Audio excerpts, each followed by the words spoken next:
সম্প্রতি বাংলাদেশের একমাত্র মেগাস্টার শাকিব খানের প্রথম ব্রুটাল অ্যাকশন ভায়োলেন্স সিনেমা বরবাদের টিজার প্রকাশ পেয়েছে, যেটা রিলিজের কয়েক মিনিটের মধ্যেই সোশ্যাল মিডিয়াতে তৎক্ষণাৎ ভাইরাল হয়ে যায়। এটাই আমাদের সিনেমা, দেখো সিনেমা কত দূরে গিয়েছে। এবং বরবাদের টিজার দেখার পর শাকিব খানের সমস্ত হেটার্স বি লাইক, যদিও বরবাদের টিজারের মূল আকর্ষণ ছিল শাকিব খান, কিন্তু ছোট ছোট ক্লিপে শাকিব ব্যতীত অনেকেই স্থান পেয়েছে। তবে যেহেতু শাকিব খান এখানে কেন্দ্রীয়, তাই তারই প্রাধান্য বেশি। এবং এই টিজারের শেষে শাকিব খান একটা ডায়লগ বলে, ভাই এই ডায়লগটা যে কি পরিমাণ ভাইরাল হয়েছে ইউ কান্ট ইমাজিন।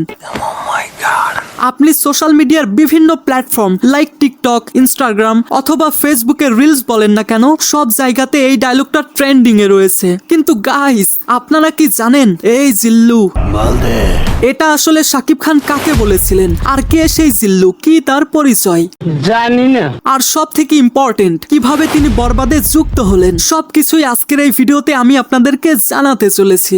আচ্ছা, तो अपनी अपनी कुर्सी की पेटियां बांध लो क्योंकि मौसम बिगड़ने वाला है। So without wasting any more time video शुरू करा जाक, and this is going to be an interesting video. ইংরেজি মারাও দেই। সরি কাবিলা ভাই, তাই ভিডিও শুরু করার আগে চ্যানেলটা সাবস্ক্রাইব করুন। আরে বাহ, আপনাকে thank you. Well 2025-এর Eid ul Fitr উপলক্ষে মুক্তি পেতে চলেছে এই বছরের মোস্ট অ্যান্টিসিপেটেড সিনেমা বরবাদ। বর্তমানে বরবাদের প্রমোশনাল কন্টেন্ট বলতে শুধুমাত্র একটা মোশন পোস্টার এবং একটা অফিসিয়াল টিজার প্রকাশ করা হয়েছে, এবং সেটাও যথেষ্ট ভালো মানের একটা টিজার। বলিস কি? এবং এই টিজারের লাস্টের দিকে আমরা দেখতে পাই যে শাকিব খান বন্দুক হাতে হেলিকপ্টারের দিকে যাচ্ছিল, এবং তার ব্যাকগ্রাউন্ডে একটা ডায়লগ শুনতে পাই, এই জিল্লু। তো গাইস, কে এই জিল্লু? ওয়েল, এই ভদ্রলোকের নাম হচ্ছে শ্যাম ভট্টাচার্য, এবং তিনি কলকাতার টিভি সিরিয়ালের একজন অভিনেতা, যেখানে তিনি প্রতিনিয়ত কাজ করে যাচ্ছেন। যদিও এর আগে তাকে বাংলাদেশের তেমন কেউই নোটিস করেনি, তবে যখন থেকে বরবাদের টিজার মুক্তি পেয়েছে এবং সেই টিজারের প্রশংসার পাশাপাশি লাস্টের এই ডায়লগটা অনেক বেশি জনপ্রিয়তা পেয়েছে, আর তারই ধারাবাহিকতায় সবাই এটা জানার জন্য ব্যস্ত হয়ে পড়েছে যে কে এই জিল্লু। সঠিক বলেছেন। তো জিল্লু চরিত্রে অভিনয় করা শ্যাম ভট্টাচার্য আসলে কলকাতার ছেলে, যিনি 1996 সালের 6 সেপ্টেম্বর কলকাতায় জন্মগ্রহণ করেন। তো সেই হিসেবে তার বর্তমান বয়স 29 বছর। এবং তিনি ইউনিভার্সিটি অফ ক্যালকাটা থেকে গ্রাজুয়েশন শেষ করে মডেলিং শুরু করেন। তিনি ইন্ডিয়ান কয়েকটা সিরিয়ালের পাশাপাশি দুপুর ঠাকুরপো নামের ওয়েব সিরিজেও কাজ করেছেন। মিথ্যে কথা। তাই আপনাদেরকে আরো একটা ইন্টারেস্টিং তথ্য দিয়ে যাই। বলো বাবাজি। আপনি শ্যাম ভট্টাচার্যকে না চিনলেও তার ভাইকে অবশ্যই চিনবেন। কেননা তার ভাই ইন্ডিয়ান সিরিয়ালের অনেক পপুলার একজন অভিনেতা, যার নাম জন ভট্টাচার্য। তো যাই হোক, ঠিক আছে, আমি এই ভদ্রলোককে সরাসরি জিজ্ঞেস করতে চাই, ভাই আপনি কি আসল জিল্লু? হ্যাঁ, আর কি? क्या बात है सर, क्या बात है सर। তাকে যখন জিজ্ঞেস করা হয় যে শাকিব খানের সঙ্গে আপনার কাজ করার এক্সপিরিয়েন্স কেমন ছিল, তখন তিনি মেগাস্টার শাকিব খানের প্রশংসায় পঞ্চমুখ হয়ে যান। তো মেগাস্টার ইজ আ মেগাস্টার, সেটা ওনার আশেপাশে দাঁড়ালেই বুঝতে পারবেন। সিনেমায় তার ক্যারেক্টার কেমন হবে এটার উত্তরে তিনি জানান, এখানে তিনি এমন একটা ক্যারেক্টার প্লে করছেন যেখানে তিনি সব সময় শাকিবের সঙ্গেই থাকেন, অর্থাৎ তিনি শাকিবের রাইট হ্যান্ড। এই তো কাটিং টু ফিটিং এর মতন কথা। শ্যাম ভট্টাচার্য এমনটাও জানান যে তিনি শাকিব খানের হার্ড ওয়ার্ক দেখে অবাক হয়ে গেছেন, আর এই জন্যই হয়তো তিনি megastar. But yes, he is a star and you will know that.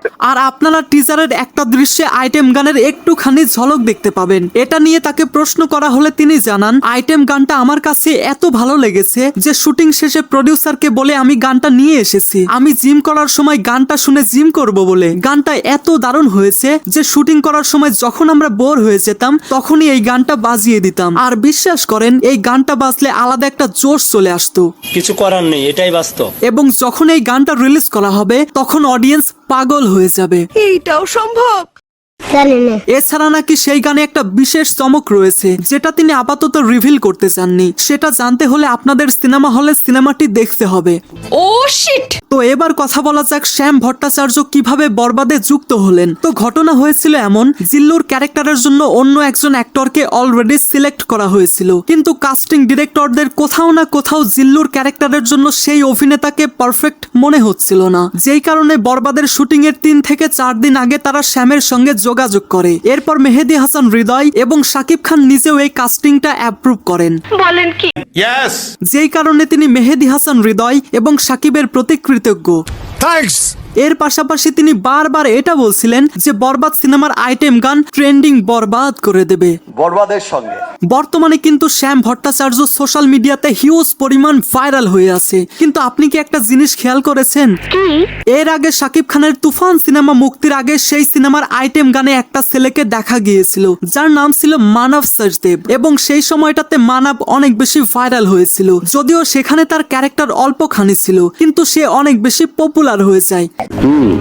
আমি অলরেডি খবর পেয়েছি। এবং ঠিক একইভাবে এবার বরবাদের মাধ্যমে শ্যাম সোশ্যাল মিডিয়ায় ভাইরাল হয়ে গেছেন। তো এখন দেখা যাক তুফান সিনেমার একটি গানের অল্প দৃশ্যে বাজিমাত করা কলকাতার মানব সচদেবের জনপ্রিয়তাকে টপকাতে পারে কিনা শ্যাম ভট্টাচার্য। এখানে উল্লেখ্য, শ্যাম ভট্টাচার্য কিন্তু অনেক স্ক্রিন টাইম পেয়েছেন। আর কিছু? বর্তমান সময়টাতে এসে এটা আমরা সবাই জানি, যদি আপনি সাকিবের সিনেমায় কাজ করেন অথবা আপনি সাকিবের সঙ্গে স্ক্রিন শেয়ার করেন, তার মানে আপনি সোশ্যাল মিডিয়াতে জনপ্রিয় হয়ে উঠবেন। তাও সত্য। এবং মেগাস্টার শাকিব খান প্রতিনিয়ত নিজেকে অনন্য উচ্চতায় নিয়ে যাচ্ছেন। খুশি হলাম তোমার কথা শুনে। তো গাইস, আপনি কি বরবাদ সিনেমার টিজার দেখেছেন? যদি দেখে থাকেন তাহলে আপনার মতামত অবশ্যই কমেন্টে জানিয়ে যাবেন। ঠিক আছে। So I hope you like this video. If you like this video, then subscribe to my channel and press the bell icon. Thanks for watching, guys.